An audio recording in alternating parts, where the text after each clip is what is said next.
Alright, let's get back to this. Alright, welcome back everybody. This is Triumphant Man casting the Premier League Season 3. This is the first in a best of 3 series between Team Dignitas on the Dive versus Meet Your Makers on the Radiant side. Now straight away we have Linnea banned, no surprise there. She has been very, very popular. Darkseid also being banned despite subsequent nerf after nerf. He is still very, very strong and still quite fully functional in his team fights as well as force multiplication areas. I'm kind of expecting to see Batrider banned out as well. Well, Rubik is actually going to get banned this time around. Dignitas decided to get rid of that. Maybe they're planning on some nice big AoEs. Big, strong, ultimate AoEs. I'm thinking Black Hole, Ravage, that sort of stuff that Rubik loves to steal. Also, Invoker is a complete smorgasbord for Rubik to steal stuff up as well. But there we go. Meet Your Makers banning off the Batrider, making sure that Dignitas can't first pick that up because, of course, Bat is relatively flexible. He can jungle, he can suicide solo, he can solo mid. He is very, very tough to shut down. And obviously, he has been so strong in this current metagame. As well as the fact that buff after buff has just made him a little bit over the top. I mean, I already thought he was a good hero. And then he received a whole bunch of buffs. And I think he's receiving a nerf in the upcoming patch as well. He's had his strength gain reduced back to what it was. Dignitas, though, they are going to open up with a Dirge pick. Looks like a bit of a push lineup coming out from them. Dirge, of course, he does have a bit of a timer on him. He needs to get most of his damage in by around about the 35-minute mark. After that, Tombstone sort of falls off in effectiveness. But before the enemy team sort of gets farmed up, his Tombstone is ridiculously powerful. It is very, very frustrating. You can't even kill it that quickly until you once your enemy carry gets leveled up though, gets some damage. He tends to sort of blink on top of it, or I'm talking anti-evade, or just sort of focus fire. It dies in a couple of hits, and it just relatively doesn't do anything compared to what it used to. But Jakiro has been picked up by Meet Your Makers. They have also gone for the Nature's Prophet, so they're going with a bit of their own counter push there. Of course, Nature's Prophet, the double-edged sword, he does strengthen other lanes at the expense of weakening his own lane, or if he's jungling, weakening the lanes overall. So we'll see what MYM decide to do with that. Now the double pick for Dignitas. What is going to be their wombo combo here? Well, they might not decide to go with the combo. They might decide to pick up some solo heroes. They might just say, you know what, let's grab a Leshrac. Leshrak's all around useful. Let's pick up a solo mid as well. And then we'll move on into the second banning phase and figure out where we're going to go from there. I'm not too surprised to see Jakiro pick. Now, I have mentioned this earlier in the evening, but Jakiro is supposedly bugged in Dota 2 Ice Path auto tracks. And I've been told it does not do this in Dota 1. I don't know, I can't confirm myself. I have not played Dota 1 in years, so we'll find out. Now, Nagasiren being picked up by Dignitas. Okay, Nagasiren actually getting 6.76 nerfs again. Riptide, I think the cooldown was raised on that. And of course, she can split push quite nicely, and she can also like allow teams to dive, set up under a tower. It can be very effective, allow teams to position effectively during a push, or are they planning to sort of just turtle up? We'll find out. Lina being picked up as well by Dignitas. Interesting decision there as well. Don't see a whole lot of Lina. We'll see how she goes down. But they might be going for some kind of aggressive lane here. Aggressive Nagasiren and Lina, and then another support hero in that lane. Just because, of course, Net sets up Lina very nicely. And, of course, Lina packs a lot of painful nukes and a nice AoE stun. Meet Your Makers, though, with their third pick before the second banning phase. We'll see what they decide to grab. Going to take their time here. Going to go over into the overtime now. I think we might just see them grab one of their solos here. Or that or their carry. Now is definitely a decent time for them to pick it. If they want to carry, now is a decent time to pick it up so they can start banning off potential counters to it. But they have a somewhat aggressive lineup here. Jakiro, Nature's Prophet. I think they could push quite a lot with that. Of course, the Liquid Fire does better damage. Nature's Prophet can also help out against those towers, can reposition quite easily. They might even... I don't think we'll see some sort of global lineup from them, but we'll see what they decide to go with. Still really chewing through their time. In fact, let me just double check there's nobody calling out someone's... Balsam's... Oh, no, it was Balsam, never mind. That's the second spot there.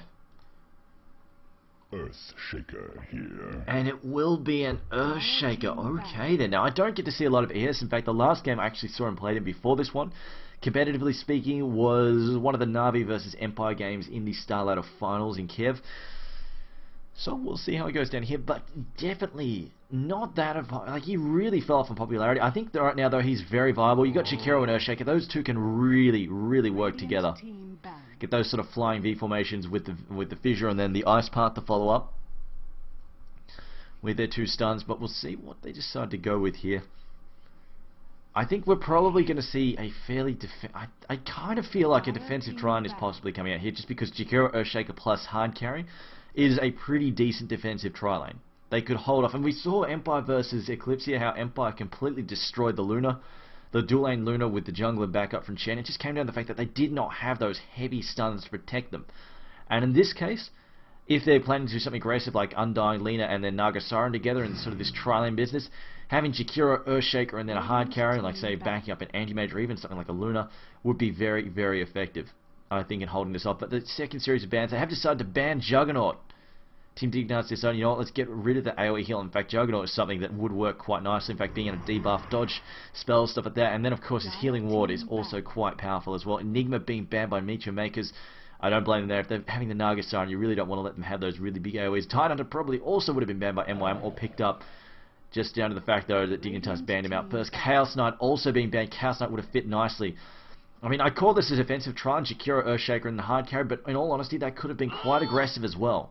You throw in a good, strong, like, you throw in an aggressive carry like Chaos Knight, and he could quite easily have taken the fight to Dignitas.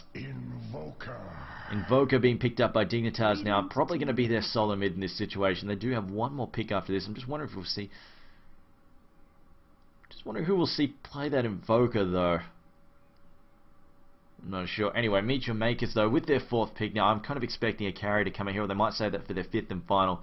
But I am expecting to go with some kind of carry here. I mean, we could even see something like a Leshrac being played as sort of a semi-carry.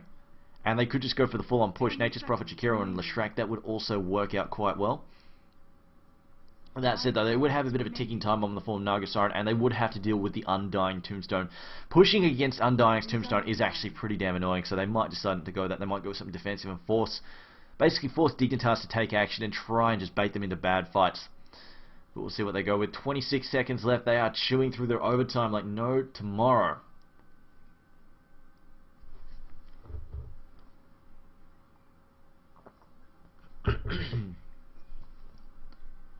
So we'll see what they pick up here. And someone's asking whether or not do Undying minions count for Earthshaker ulti. I honestly do not have a clue.